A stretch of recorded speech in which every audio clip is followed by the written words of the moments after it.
guys, oh. Guys, ito naman yung i-restore natin ngayon. Yan. Itong iPad na to. iPad 4. Yan. iPad 4th gen. iPad lang nakalagay, di ba?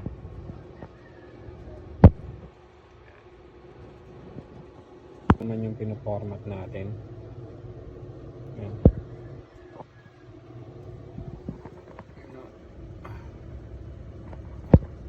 iPad yan. Siya naman ang pinoformat natin. Guys, preparing to install na. Kailangan natin siyang i-restore. After natin siyang ma-restore, hindi na natin siya i-boot. Dito na tayo sa kabila. Yan. Yung sa laptop ko bumigay.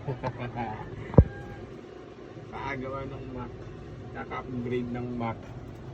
So ayan guys, ito yung binulatlat natin. Kanyo buhay pa siya. Ayan, napakadumi, pero buhay pa. Nalagyan pa natin pa siya Mac OS.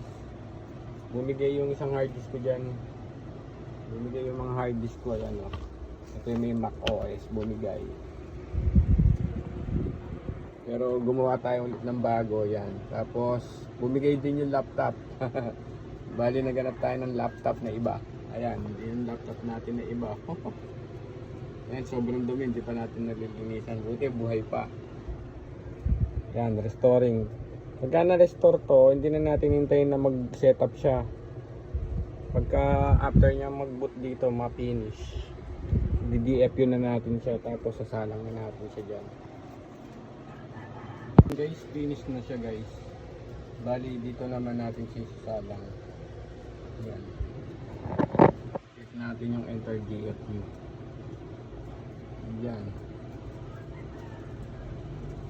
Hintayin muna natin. Kailangan may iikot-ikot dyan eh. Bali nag-detect pa to. Kailangan pala may tatalon dito. Pag salpak ko ng USB. Salpak ko ng USB pag na-detect niya. Maybe nag-i-install pa kaya hindi pa tumatalon. Kailangan tatalon yan dito. Gagawin yan. Guys, so na-detect niya tumatalon-talon na. Bali na-detect niya na. Ibig sabihin na-detect niya tumatalon-talon na yan. Pwede na tayo mag-ano, proceed.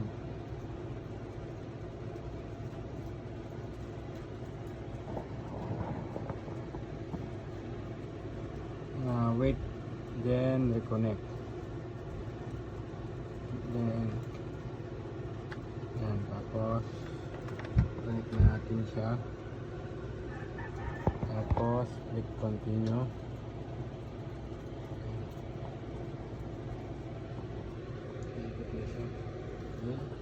Dapat siya may lalabas na dyan. Ulit-ulitin lang natin. Ayan na guys. Ayan na. Ayan guys.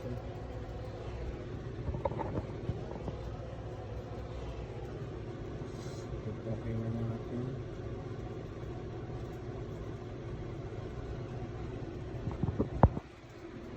So ayan guys. After natin dito, ayan, nag-set up na siya na kusa. Bali pagbukas niyan, wala na yan Apple ID.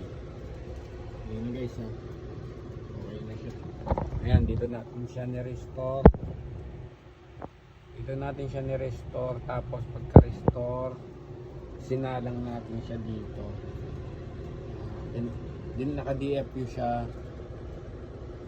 Ang ginawa pala natin, sinalang natin siya dito. Pagka-restore niya, hindi na natin inintay na magganyan siya.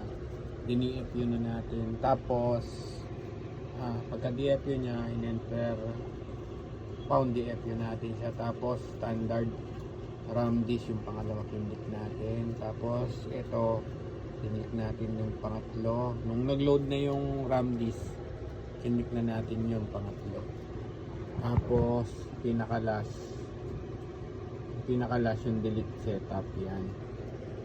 Tapos pagka-delete setup, nag-reboot na siya. Ganyan na. Kasi hindi natin siya mabibidyo ng sobrang tagal. Kung binidyo kasi natin, oras aabutin. Kaya ine-explain ko na lang siya. Yan. Tapos pagbukas niyan wala na siyang Apple ID. Totally gone na. Yan na siya guys. Yan oh. Okay na siya guys.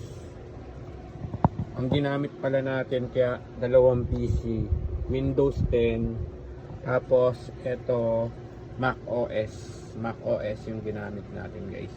Kailangan guys meron kang Mac OS bago ka makapagtanggal ng Apple ID ng iPad 4.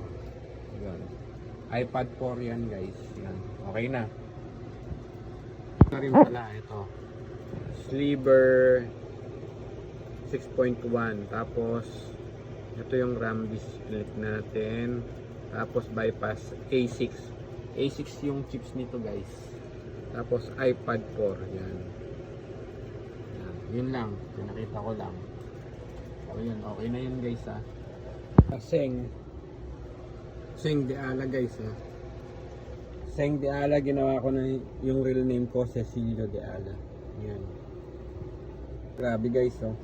Grabe yung pinagdaanan natin oh. Bumigay yung laptop natin nung maglagay tayo ng macOS. Ayan guys, oh, sobrang dumi oh. Pero maandar yan guys. Oh, maandar yan. Yan yung ginamit kong pang-bypass. Ayan guys oh. Diba? Bubunutin ko na muna siya guys. Ayan. Binunot ko na siya. Ito yung ginamit natin pang-bypass dito. Grabe itsura niya guys. So, buti may gumana akong laptop. Medyo nahirapan tayo guys eh. Okay na yan guys.